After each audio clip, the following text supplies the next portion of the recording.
Bueno, muy buenos días a todos ustedes, los presentes hoy en este encuentro, en este evento.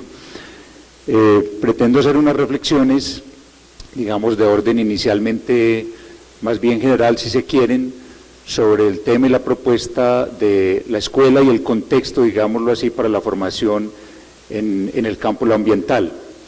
No pretendo dar, pues, como ningún tipo de receta, ni pretendo determinar, por ejemplo, pautas o planes que puedan ser desarrollados, por ejemplo, en las instituciones educativas. Quiero más bien es tratar de proponer algunas reflexiones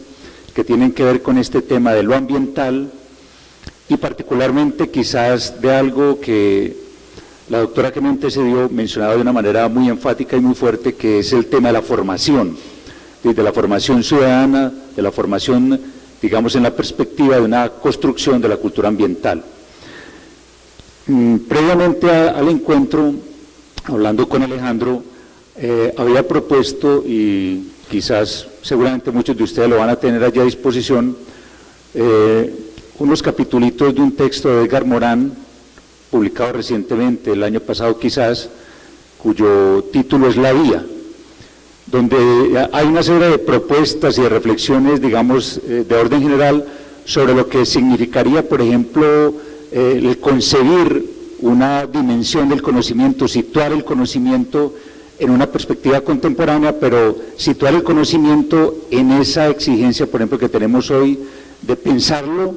en términos de las implicaciones que para el ambiente, para la tierra en general tiene, digamos, lo que estamos haciendo hoy como seres humanos, en tanto habitamos, digamos, este espacio y este lugar. Morán propone, digamos, algunos referentes muy interesantes inicialmente desde el punto de vista del conocimiento. De pronto nos invita a una cosa que quizás es una tendencia no muy frecuente hoy, a tratar de lograr la integración de los conocimientos y de los saberes que tenemos para garantizar entonces un conocimiento que pueda ser pertinente, que pueda ser multidimensional y que pueda, digamos, apuntar al contexto.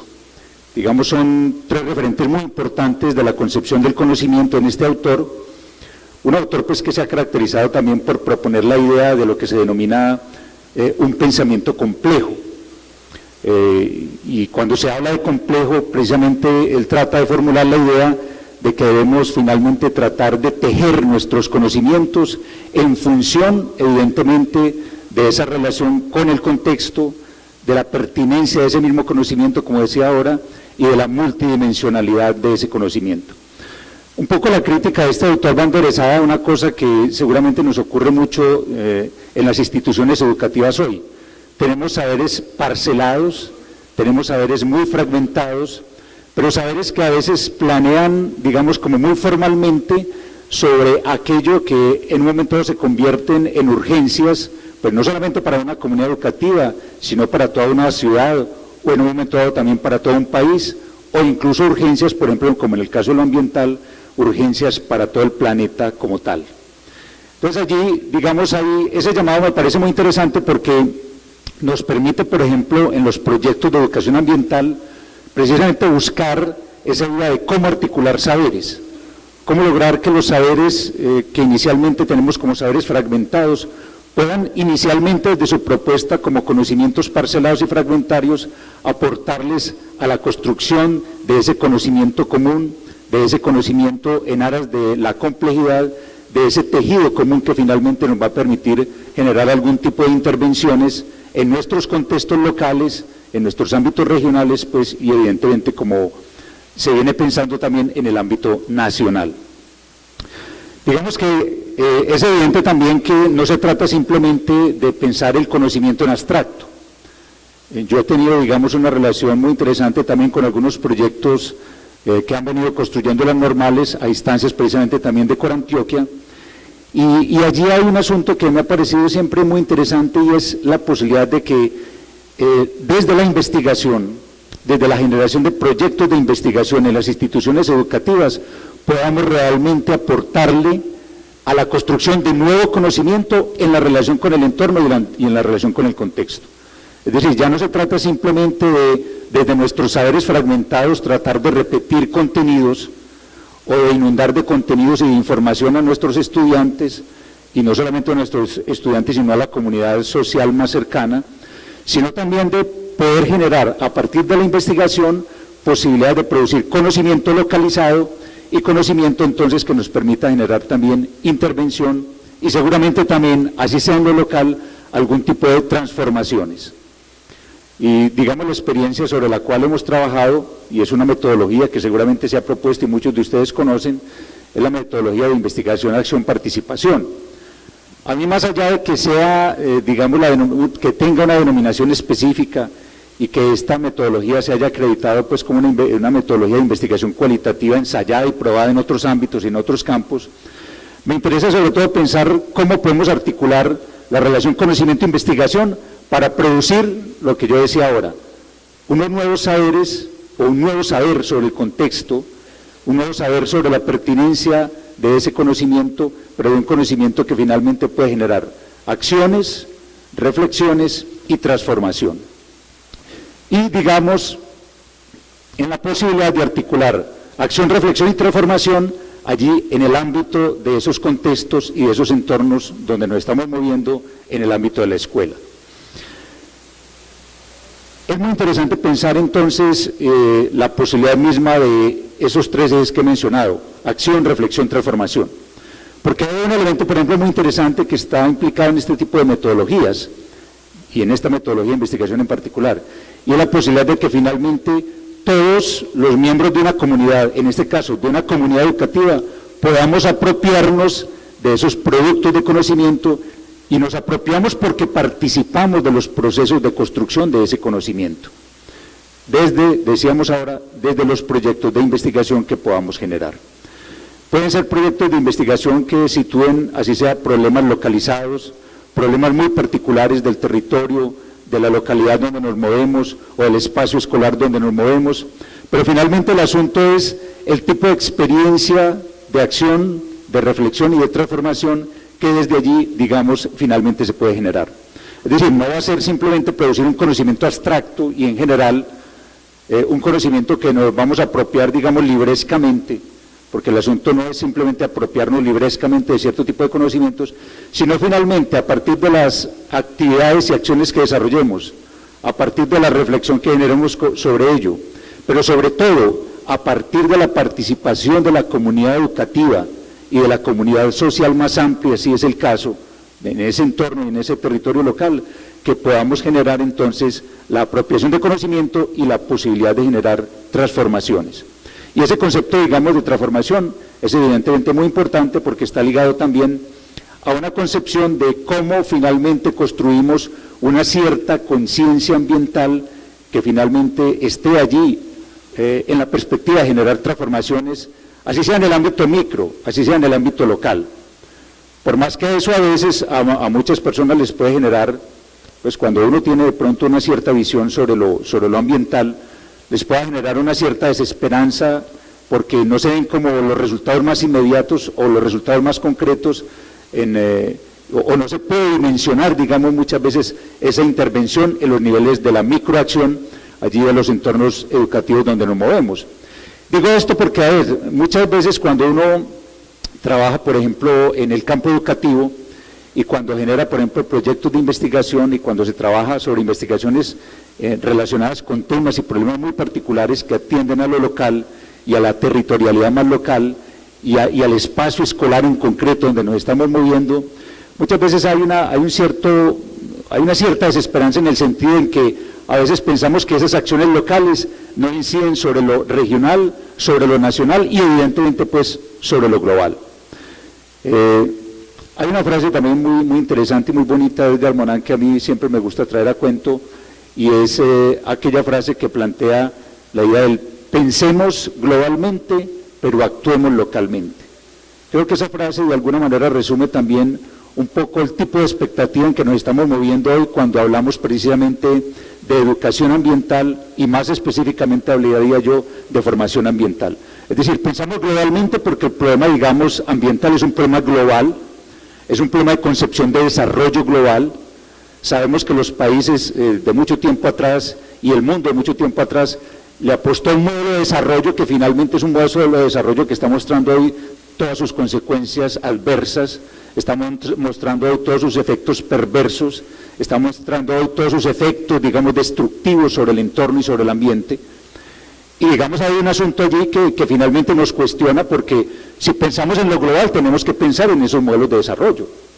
Es decir, modelos de desarrollo productivistas, explotadores de la naturaleza, que piensan que el asunto de la relación con la naturaleza es un asunto de dominación, de control, de poder sobre ella, de relación extractiva en relación con ella, con nuestro entorno natural. Entonces, finalmente, eso pues ha determinado unas ciertas formas y unos ejes de desarrollo para las naciones y para los países, que es lo que conocemos hoy, pues digamos, tradicionalmente como la concepción del desarrollo económico puramente cuantitativo. Es la idea de que finalmente a través de indicadores de desarrollo, a través de indicadores económicos, tratamos de mostrar entonces supuestamente las avanzadas del progreso material, las avanzadas del progreso, digamos, de orden económico. Yo diría que ese es un modelo que definitivamente hoy día,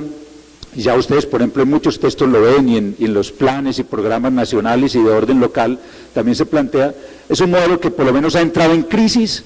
pero que finalmente muchas veces las naciones siguen actuando en sus planes gubernamentales sobre la base de esos presupuestos y de esa forma y de esa concepción, digamos, del desarrollo. Pero entonces creo que ahí es donde viene lo importante y lo interesante, y es que finalmente, como decíamos ahora, pensamos globalmente y actuamos localmente. El llamado Morán es precisamente a que a partir de estas acciones que nosotros podemos desarrollar en nuestros espacios locales, en nuestra territorialidad más cercana, o sea, en ese territorio educativo, en ese ambiente educativo donde nosotros nos movemos, un territorio que es tanto un territorio físico como un territorio social, como un lugar simbólico, o sea, nosotros nos representamos de cierta manera ese territorio que habitamos, pero también como un lugar, digamos, o como un espacio de formación y un territorio donde la formación, digamos, se pone en juego. Desde allí precisamente es que tratamos de mostrar cómo podemos incidir en esos niveles territoriales locales para también seguramente generar unos efectos sobre lo global. Es decir, que no podemos pensar como de una manera muy determinista, muy causalista, que en lo global nos estamos jugando de pronto una concepción de desarrollo económico cuantitativista, basada en indicadores, y entonces eso nos llevaría como a una cierta desesperanza al tratar de pensar, y entonces en lo local, ¿qué estaría pensando? ¿Estamos incorporando ese modelo? ¿Simplemente lo estamos aplicando? ¿Simplemente estamos poniendo en juego en los territorios locales esa misma concepción de desarrollo? ¿O por el contrario, estaríamos pensando que desde el territorio local, desde los ambientes escolares, familiares, societales más cercanos, desde las comunidades más cercanas, también nosotros, en la perspectiva de generar esa nueva conciencia ambiental, podemos incidir sobre lo global? Es decir, que ya sería lo que llamaría, por ejemplo, moral, una retroacción, desde lo local sobre lo global. Porque a veces pensamos solo en la acción desde lo global sobre lo local. Y entonces pensamos en las políticas globales, en los acuerdos globales, en las políticas nacionales, pero también tenemos que pensar en la otra vía, es decir, en la retroacción, acabo de decirlo, desde lo local, desde esa conciencia ambiental local que podemos formar en las escuelas y que finalmente van a revertir sobre la conciencia planetaria, sobre la conciencia global y eventualmente también pues podrá incidir de una manera fuerte, digamos, sobre los planes de desarrollo, concepciones de desarrollo que hoy día se mueven a nivel, digamos, de las naciones y de los países. Digo yo porque esa es una discusión que de todas maneras es una discusión que siempre estará allí latente, incluso cuando hoy hablamos de desarrollo sostenible, cuando hablamos de sustentabilidad, cuando hablamos de desarrollo a escala humana, según la versión, por ejemplo, de Manfred Masniff, el desarrollo a escala humana. O sea, que la economía esté al servicio del hombre y no el hombre al servicio de la economía, por ejemplo. Frases de esas nos mostrarían que de alguna manera algunas cosas efectivamente en la conciencia de los sujetos contemporáneos viene transformándose cuando estamos hablando de la idea de desarrollo. Es decir, parece que, digamos, en el mundo moderno no nos hemos podido desprender de esa idea de progreso y de alguna manera seguimos insistiendo en la idea de progreso. Pero entonces lo que estamos tratando de repensar es progresar cómo y a qué costo. Es decir, cuáles son los efectos finalmente que resultan de cualquier concepción del progreso que nosotros estamos defendiendo, o por lo menos de esa que veníamos sustentando, puramente instrumental, puramente cuantitativista y puramente productivista, la que decía yo ahora que pensaba la naturaleza para ser explotada, dominada, o simplemente como un reservorio de ciertos recursos. Entonces allí creo que las comunidades y en las instituciones educativas se viene posicionando cada vez más la idea de que finalmente podemos crecer, podemos desarrollarnos como sociedades, pero tenemos que balancear cada vez más los efectos de ese crecimiento y de ese desarrollo. Y que tenemos que pensar incluso en términos de equidad intergeneracional, que tenemos que pensar en qué tipo de tierra, en qué tipo de territorio, en qué tipo de mundo le vamos a legar a las generaciones que vienen. Es decir, no solamente pensar en lo que estamos haciendo hoy como sujetos que habitamos el planeta, sino pensar en términos de justicia intergeneracional, que es un concepto, por ejemplo, muy interesante que han venido también posicionando algunos teóricos que vienen planteando la discusión sobre la justicia en el mundo contemporáneo.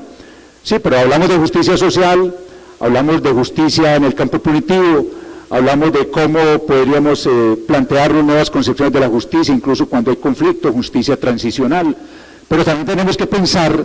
en la justicia en términos intergeneracionales y particularmente en ese legado que nosotros le podemos dejar a las generaciones futuras en términos de lo ambiental, en términos del patrimonio natural, del patrimonio social y del patrimonio cultural que finalmente quedará allí como legado.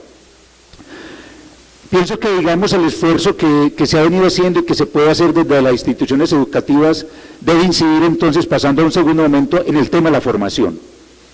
Y en ese caso, yo, digamos, he venido pensando que el tema de la formación y particularmente la formación ambiental es esencial para tratar de posicionar esa nueva conciencia ambiental. Es decir, no se trata tanto de recibir información y contenidos, no se trata tanto de que estemos informados y sobreinformados, digamos, sobre el asunto del ambiental. No se trata de que nos lleguen cantidad de documentos X o Y sobre el asunto del ambiental. Se trata de cómo nosotros, desde una concepción de sujetos formados, podemos finalmente darle sentido a unas acciones que tienen que ver con nuestro territorio más cercano, que tienen que ver directamente con el ambiente y que tienen que ver con lo que decíamos ahora, la producción de un nuevo conocimiento y esa nueva conciencia ambiental que requerimos. Entonces es allí donde el asunto de la formación ciudadana, en un sentido más amplio, podríamos decir, formación ciudadana en ese sentido más amplio, construir ciudadanía finalmente desde la escuela,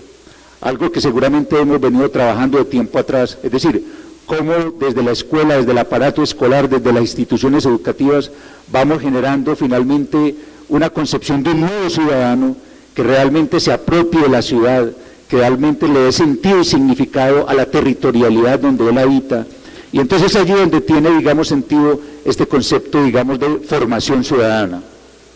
Porque seguramente históricamente hemos entendido la ciudadanía pues en un sentido o social,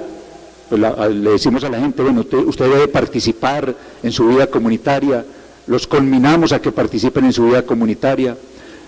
Hablamos de participación política, le decimos a la gente, participe en la vida política de su nación, construya democracia, no solamente desde el ámbito político, sino desde los ámbitos locales y territoriales, y seguramente en eso se han hecho muchos esfuerzos, sobre todo, por ejemplo, hoy que hablamos de democracia participativa, de la necesidad de que la gente participe y se apropie, digamos, de los procesos políticos de decisión. Pero entonces también habría que pensar en cómo, dentro de esa idea de ciudadanía, la ciudadanía social, la ciudadanía política, aparece también un concepto de ciudadanía ambiental. Es decir, un sujeto que se va a formar también como ciudadano en la concepción de lo ambiental, para el cual, así como hablamos de ciudadanía política y apropiación de los procesos de la democracia, el asunto del ambiental, de la conciencia ambiental, de la relación, digamos, racional, justa con su entorno y equilibrada con su entorno, finalmente tenga para él ese sentido y se pueda reflejar en unas prácticas, en unas actitudes, en unos hábitos, digamos, también. De pronto ahora que se hablaba del tema de los hábitos, Algún sociólogo francés habla del hábitus. El hábitus es aquello que me está determinando en mis acciones en la vida cotidiana, ¿cierto? Pero el hábitus es algo que yo tengo incorporado en mí como sujeto. Digamos, no es algo que es exterior a mí, sino que forma parte de mi ser como sujeto, de mi manera como me expreso como sujeto y finalmente, pues en este caso, digamos, como ciudadano. Entonces la idea de la formación, y en este caso pues de la formación ambiental, es un elemento esencial e importantísimo, y allí las instituciones educativas tienen, creo yo, tienen el papel más esencial y más importante. Incluso ahora que veíamos la propuesta de la agenda que la doctora nos trae allí, aparece el asunto de la formación precisamente, ¿cierto? Entonces, digamos que en ese campo, nosotros como instituciones educativas debemos incidir en esa idea de la formación y digamos particularmente de formación de ciudadanos en esas tres dimensiones que planteaba ahora: ciudadanía social, ciudadanía política, ciudadanía en el campo ambiental. Eso evidentemente hay que concretarlo día a día en las instituciones educativas, ¿cierto? En los planes de estudio, en el currículo que debe estar atravesado por esa concepción de formación y de ciudadanía, en la vida cotidiana de la institución, incluso en las actividades seguramente cotidianas que ustedes realizan desde sus PRAEs.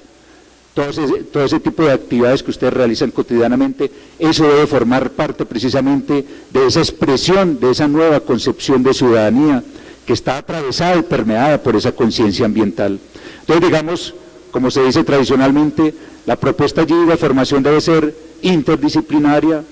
debe ser transversal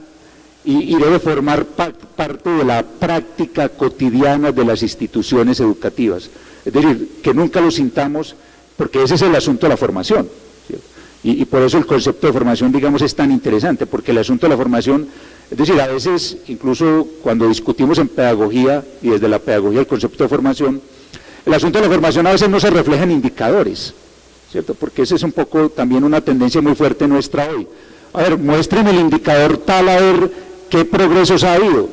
¿sí? Pues seguramente algunas cosas se pueden trasladar a indicadores, pero el asunto más interesante es que el sujeto cotidiano, ese educando que tenemos allí, finalmente sea atravesado por esa idea de formación en lo social,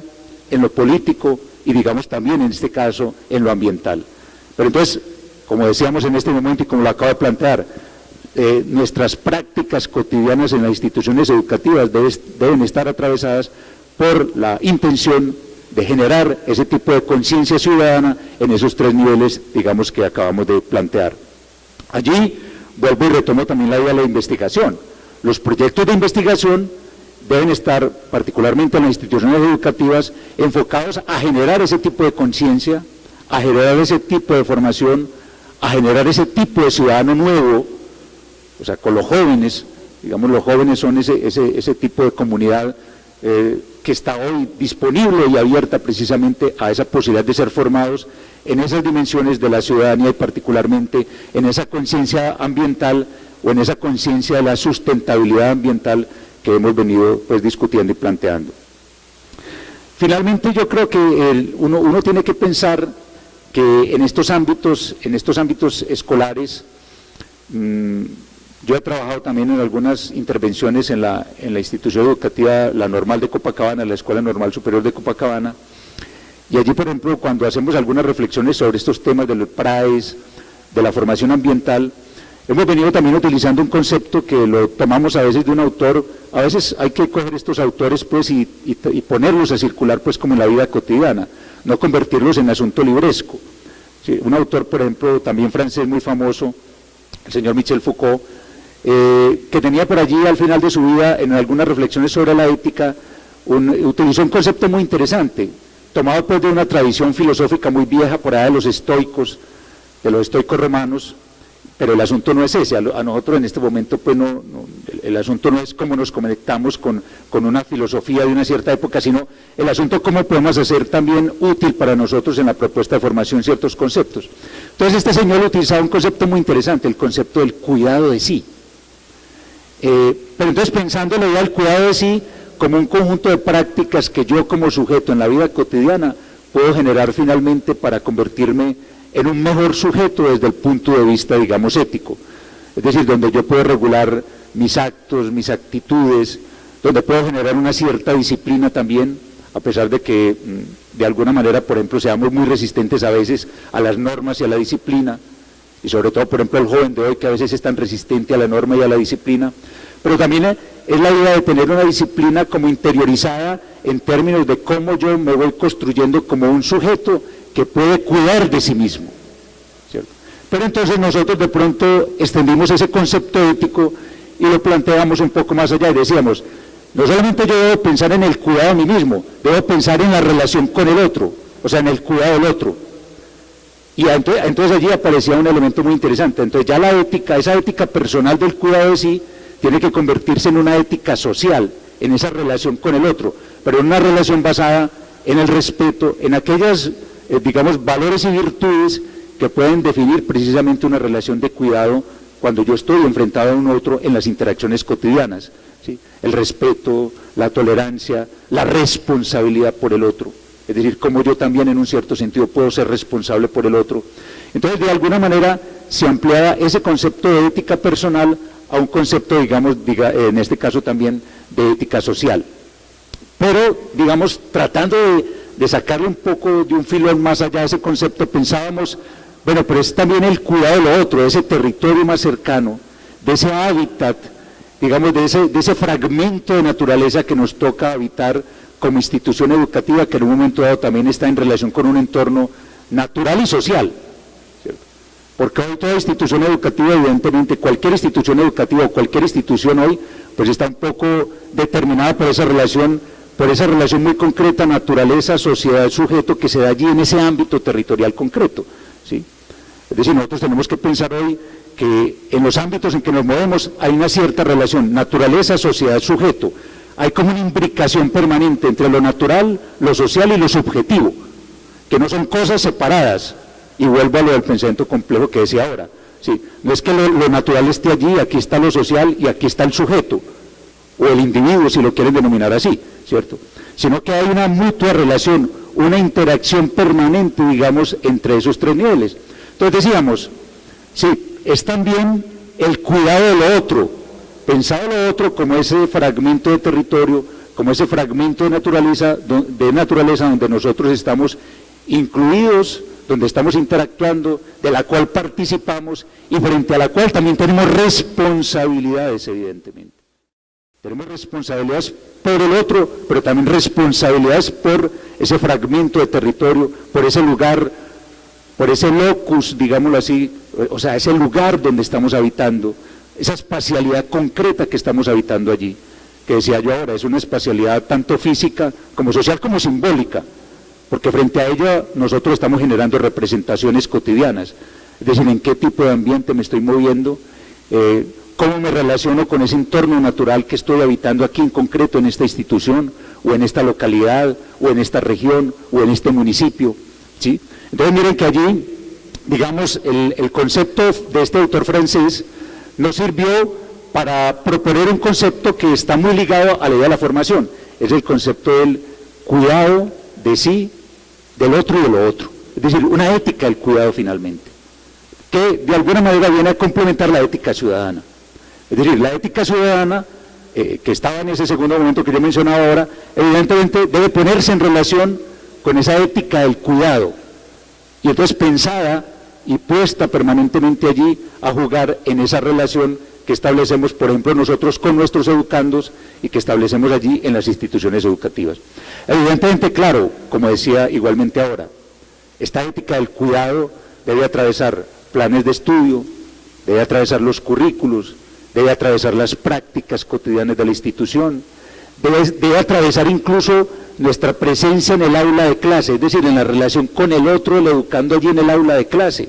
Es decir, debe atravesar el aula, porque es que el aula es el espacio más concreto donde nosotros nos relacionamos con ese otro que estamos formando.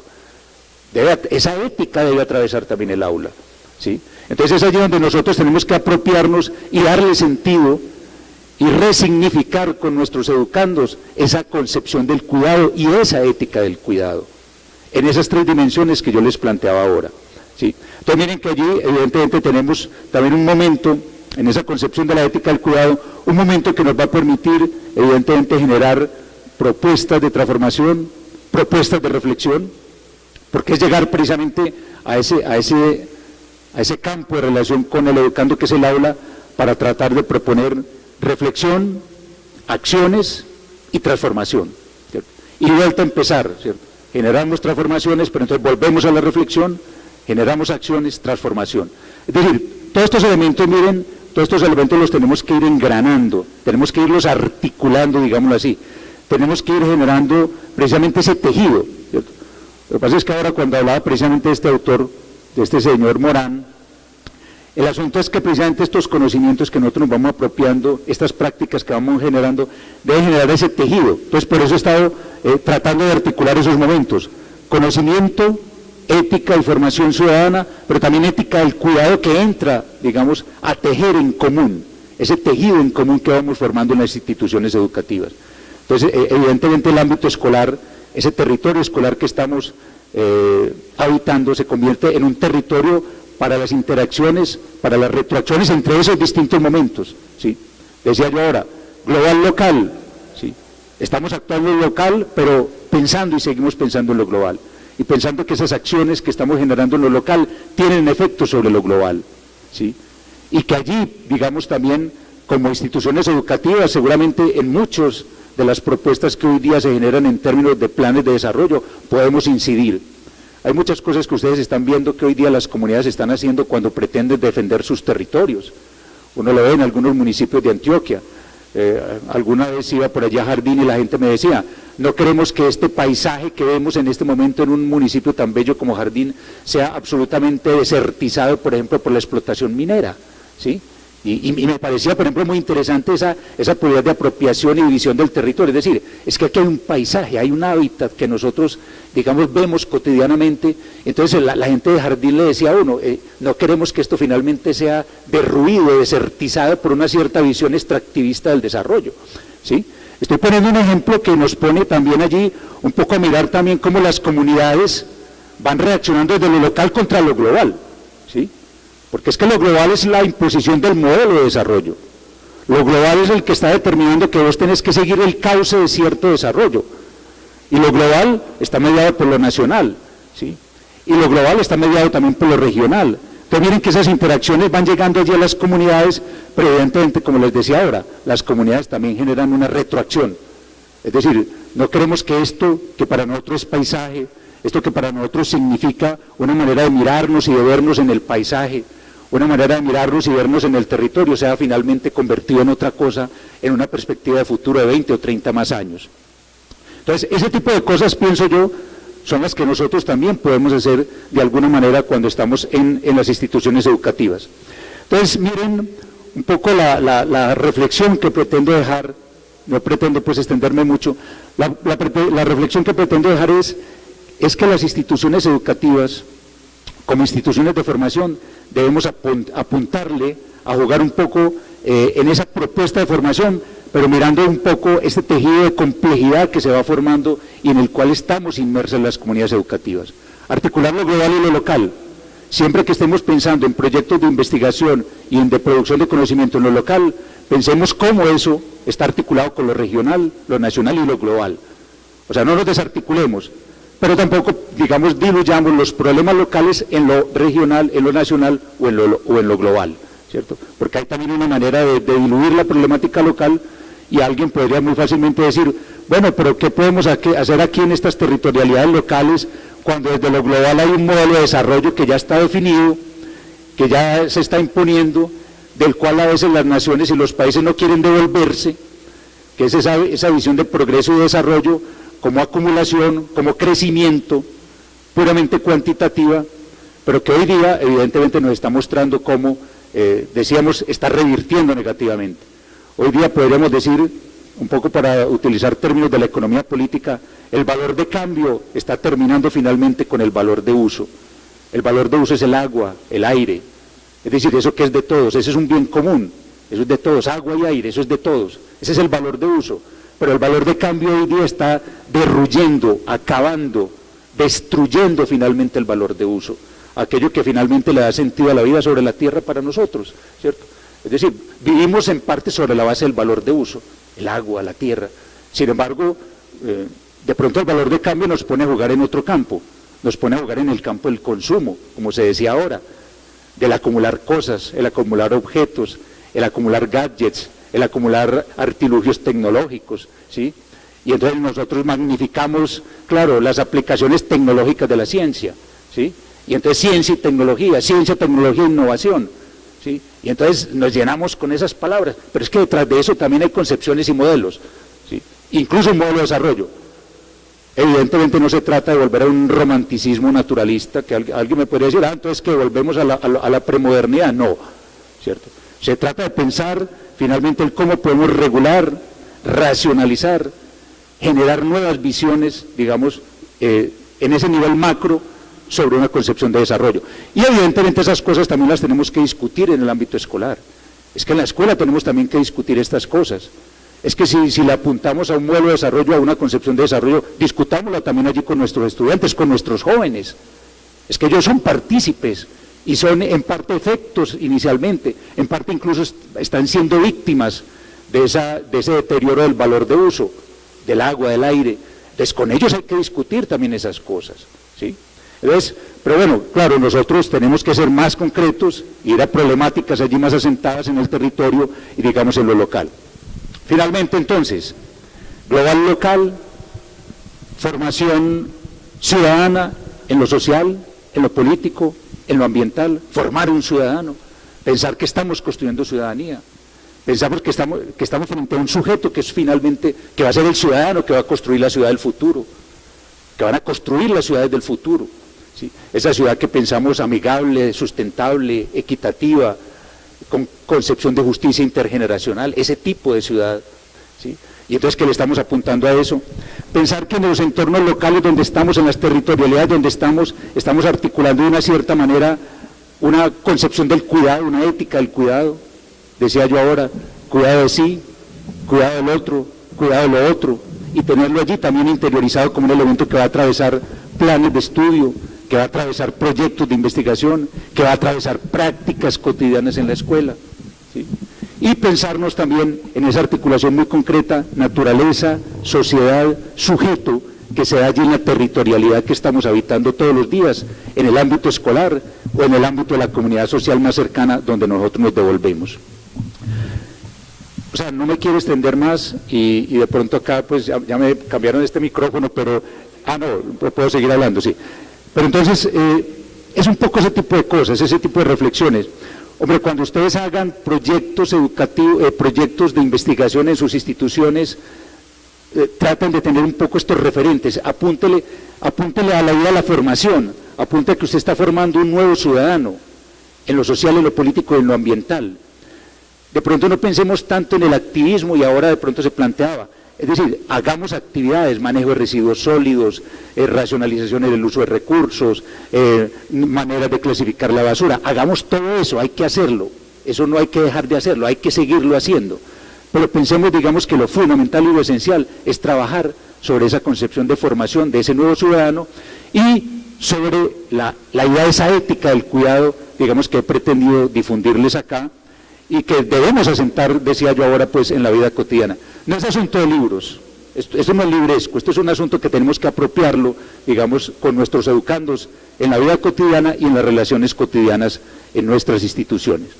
Bueno, yo les dejo por ahí, pues eran un poco estas cortas reflexiones las que quería dejarles y un poco para que ustedes a partir de allí puedan generar algún tipo de discusión y de replanteamiento de cosas. Muchas gracias.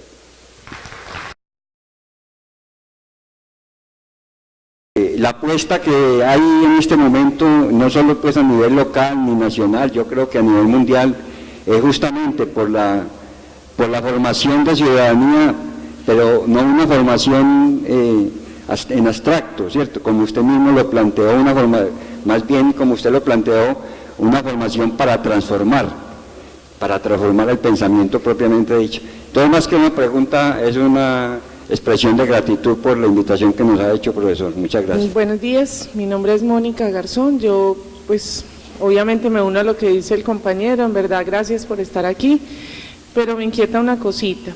En el plan de gestión que nos comunicaron antes, nos hablan de involucrar la tecnología de la información y la comunicación a todo lo que vamos a aprender, ¿listo? Y estoy completamente de acuerdo con usted en su discurso, que muchas veces la sociedad nos va llevando donde ni siquiera queríamos estar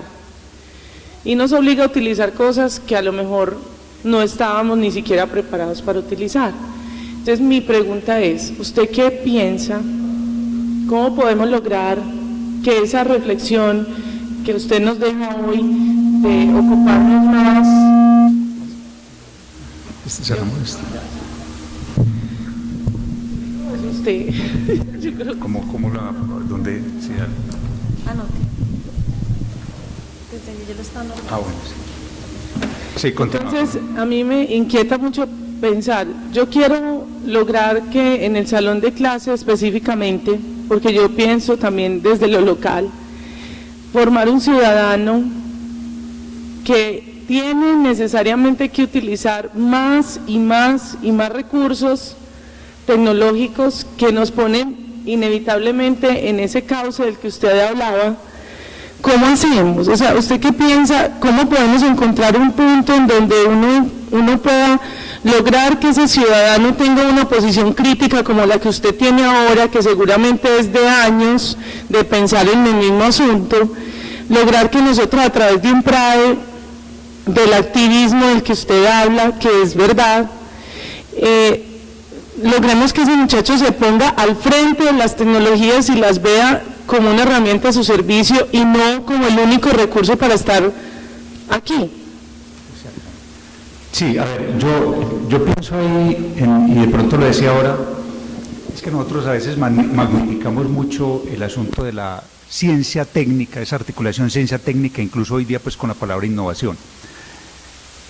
El asunto tampoco es devolvernos desde ahí, ¿cierto? Pues no volver como decía yo ahora, un cierto romanticismo naturalista, entonces, no generemos artefactos tecnológicos, no generemos un poco un proyecto en el que estamos metidos ya en el mundo moderno y es, digamos, cómo construir artefactos y artificios que finalmente medien nuestra relación entre nosotros mismos y con la misma naturaleza. El asunto es finalmente cómo le podemos dar sentido al uso de esos mismos artefactos tecnológicos. O sea, cómo podemos resignificar la tecnología un poco en perspectiva de lo humano. Yo decía ahora, utilizaba por ejemplo la formulación de McNiff, y es, pongamos la economía al servicio del hombre. Yo diría, pongamos la tecnología al servicio de lo humano y la humanización. No convirtamos la tecnología en un instrumento de abstracción, de deshumanización, y en vez de controlarla, que ella nos controle a nosotros. Entonces, digamos que es un poco de redireccionar nuestra concepción y nuestra relación, por ejemplo, con los instrumentos tecnológicos. Evidentemente, muchas de estas cosas, de estos artefactos, facilitan, permiten una cierta comodidad, alivianan la vida, si se quiere, pero entonces está también el otro efecto que decíamos ahora, el efecto ambiental adverso de muchos de estos artilugios y muchos de estos aparatos. A mí, por ejemplo, voy a poner un ejemplo muy concreto que estamos viendo hoy en las ciudades, con este famoso tema de la movilidad en las ciudades. Es decir, el asunto del carro, que en otra época era un asunto de estatus, de prestigio, hoy día se ha vuelto, pues sigue siendo en parte un asunto de estatus y de prestigio, pero se ha masificado el consumo, digamos, del carro y del automóvil. Pero entonces también hay que pensar, y la gente está empezando a pensar, si otro tipo de medios de comunicación aparentemente más primitivos, más elementales, por ejemplo una bicicleta, no podrían ser la resolución de muchos problemas que tenemos, por ejemplo, hoy día con el automóvil, no solamente en términos de movilidad, sino en términos de efectos sobre el calentamiento global, ¿cierto? De las emisiones pues, de CO2. Entonces, digamos que allí, también desde el hombre contemporáneo estamos tratando de mirar cómo establecemos una relación más racional, o incluso diría más razonable, no más racional, sino más razonable con el artefacto tecnológico. Es decir, entonces, humanicemos nuestra relación con la tecnología, que la tecnología sea un instrumento de humanización y no de deshumanización, que las tecnologías de comunicación permitan el contacto, pero que no olvidemos que la relación cara a cara con el otro a veces es más importante que cualquier Twitter o que cualquier Facebook o que cualquier relación tecnológicamente mediada. Que yo en un momento dado pueda volver a aquel otro, a encontrarme con el rostro del otro. Lo que pasa es que a veces hoy día, por ejemplo, las tecnologías de la comunicación, aparentemente muchas de ellas, lo que nos evitan es el contacto con el rostro, ya no vemos el rostro del otro, ¿sí? Claro, ustedes me dirán, no, pero es que yo puedo ver la imagen, no, pero es que en Skype y en muchas cosas, bueno, pero entonces el asunto es ese, el asunto es que finalmente toda tecnología debe ser un instrumento de humanización y no convertirse en un instrumento de abstracción, de deshumanización, o que ella nos controle a nosotros. Yo diría que ese es el asunto, digamos, central, que nosotros podamos tener el control y que hagamos un uso razonable de esos instrumentos tecnológicos y que no sucumbamos evidentemente ya en el otro nivel, porque hay un momento en la tecnología que tiene que ver es con el consumo del artefacto. Es decir, que no sucumbamos a lo que llamaríamos la relación puramente consumista con el artefacto. Es decir, tengo que tener el artefacto de última generación, el último modelo de computador, de televisor, de celular, y entonces ya eso es un producto, digamos, de eso que algún autor llamaría la libertad de elección que nos dan en el campo, la aparente libertad de elección que nos dan en el campo del consumo, pero que también debemos utilizar razonablemente, es decir, ser razonables allí. Y sobre todo humanizar, establecer una relación humana allí. De desarrollo que nosotros hemos planteado, cuando nosotros vamos y le decimos al profesor, queremos formar estudiantes que tengan una concepción del mundo más desde lo natural, más desde lo que, pues, desde lo que plantea la Política Nacional de Educación Ambiental. Encontramos muchas barreras con el profesor porque el profesor no ha sido formado desde esa parte humana, el profesor no tiene las herramientas ni dialógicas ni conceptuales para transmitir un conocimiento al muchacho, porque el profesor también fue formado para que él no formara ciudadanos, sino obreros, sino estudiantes que tuvieran las capacidades para trabajar en las empresas que nos plantea el sistema económico de desarrollo, más no ciudadanos que tuvieran una conciencia naturalista, ambientalista, romanticista, poética, que de pronto es lo que vemos que nos plantea la Política Nacional de Educación Ambiental, o nos plantean lo que llaman en el currículum los proyectos transversales, lo que debería pues que debe estar transversal en el área, pero que desde hace mucho tiempo los profesores en su formación deberían de tener. Y la otra reflexión es muy, retomando la presentación que nos hacía Alba Miriam de la agenda intersectorial, es cómo la escuela, yo creo que esa pregunta, cómo no, sino la escuela puede tomar el liderazgo de los espacios de participación, porque desde la mirada del sector ambientalista nos dicen, es el CIDEAM el que debería de liderar los procesos de participación ciudadana en toma de decisiones desde lo ambiental, pero si es en la escuela donde nos estamos formando, si es en la escuela donde está el conocimiento, si es en la escuela donde están yendo los diferentes sectores a hacer capacitaciones, a entregar materiales, a poner sus posiciones, la escuela de alguna manera, el sector educativo, podría tomar el liderazgo en esos espacios de toma de decisiones, y cómo le vamos a entregar herramientas, o bueno, es necesario entregarle herramientas a los profesores para que eduquen no solo a sus estudiantes, sino también a lo que llaman la comunidad educativa, a sus padres, a los maestros, a los vecinos de la escuela en esa toma de decisiones. Sí, a ver, en el primer asunto creo que hay un asunto creo que se vienen haciendo cosas. Por ejemplo, estos proyectos que se han venido trabajando con las normales, digamos a través de Corantioquia, creo que hay una propuesta, por ejemplo, muy interesante, donde se trata de formar al formador. Y digamos, donde el asunto de la formación se convierte en algo que este maestro, digamos, en ejercicio debe incorporar también, digamos, como a su vida escolar, a su práctica pedagógica, a su relación con el saber. Yo creo que, a ver, yo sería un poco menos pesimista, yo diría que de pronto el maestro hoy, en medio de todas las dificultades que tiene el maestro en nuestras escuelas, en medio de la situación difícil que tiene el maestro en nuestras escuelas, está haciendo un esfuerzo, diría yo, y es interesante, digamos, valorar ese esfuerzo en el sentido de salir un poco de esa relación transmisionista de saber, de pensarlo solamente como aquel que va a aplicar la norma en un aula y que va a tener que hacer un ejercicio de autoridad en el aula, que a veces un poco la gente piensa que la labor, incluso el padre de familia piensa que el maestro es aquel que le puede un poco normatizar a su hijo algo que él no ha sido capaz de hacer, pues entonces se lo desplaza al maestro. Entonces de pronto le estamos cargando al maestro una cantidad de cosas, y en medio de todas las dificultades yo pienso que el maestro está tratando de revertir y decir, bueno, hay que formar un ciudadano también con perspectiva ambiental, pues bueno, metámonos también en eso, tratemos de apostarle a esa propuesta ambiental. Pero entonces ahí creo que hay que hacer, y ustedes por ejemplo que están en el campo gubernamental, hay que generar, digamos, sinergias, seguramente, entre escuela, gobierno, instituciones que atienden a la familia, para que finalmente esa conciencia ambiental, digamos, pueda generar los efectos que queremos que se produzcan. Y evidentemente pienso que de alguna manera las escuelas e instituciones educativas deben convertirse, digamos, no tanto en líderes de estos procesos, yo diría, deben ser líderes en lo que les compete, en cuanto a la formación ambiental. Es decir, evidentemente ese es el campo de la escuela, la formación de un ciudadano con perspectiva y con conciencia ambiental, y que pueda generar algunas transformaciones en lo local en esa perspectiva de la conciencia ambiental. Digamos, ya otras cosas no le podemos pedir a la escuela, digamos, porque su labor es fundamentalmente esa, educativa y formativa.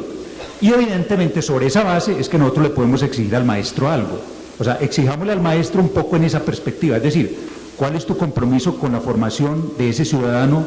en perspectiva social, política y también ambiental, decíamos ahora, ¿cierto? Entonces, de pronto no pensemos que el maestro, como les decía ahora, en medio de las dificultades que hay hoy, en medio de una juventud que rompe con la norma, que rompe con la autoridad, digamos, a veces pues podrá hacer algunas cositas, pero si se logran hacer esas pequeñas cosas en el aula, en términos de construcción de conciencia ambiental, creo que es un logro. Y evidentemente las entidades gubernamentales lo que deben darle es los materiales, los recursos,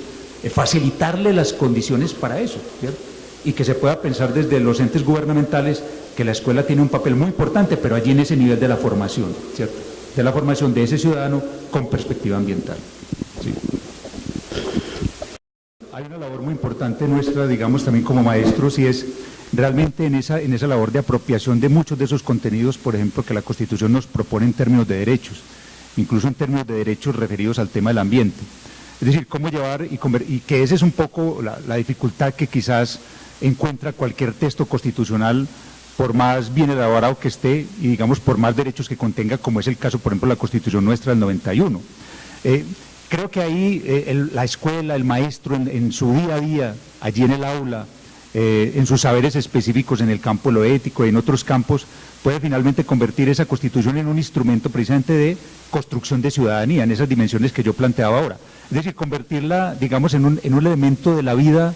cotidiana en la relación con el estudiante, pues apropiándonos de esa idea de esos derechos y también tratando de mostrar seguramente las distancias que hay en ocasiones entre un derecho formulado como norma allí, como norma constitucional básica y de pronto lo que se encuentra en la realidad. Eso también hay que mostrárselo al muchacho. Yo pienso que allí a los muchachos y a las muchachas hoy, pues a los estudiantes y a las estudiantes, no debemos tener tampoco temor. Yo pienso que hay un asunto, por ejemplo, que seguramente se le muestra a cualquier ciudadano como una contradicción aparentemente muy flagrante, y es, bueno, allí yo tengo una serie de derechos, tengo todas las generaciones de derechos incorporadas, de los derechos fundamentales, pero sin embargo a veces en la práctica yo no veo que en la ciudad, en la región o en el país muchos de esos derechos estén garantizados. Entonces tratar de mostrar cómo en parte nosotros como ciudadanos somos partícipes también de la posibilidad de que esos derechos se hagan efectivos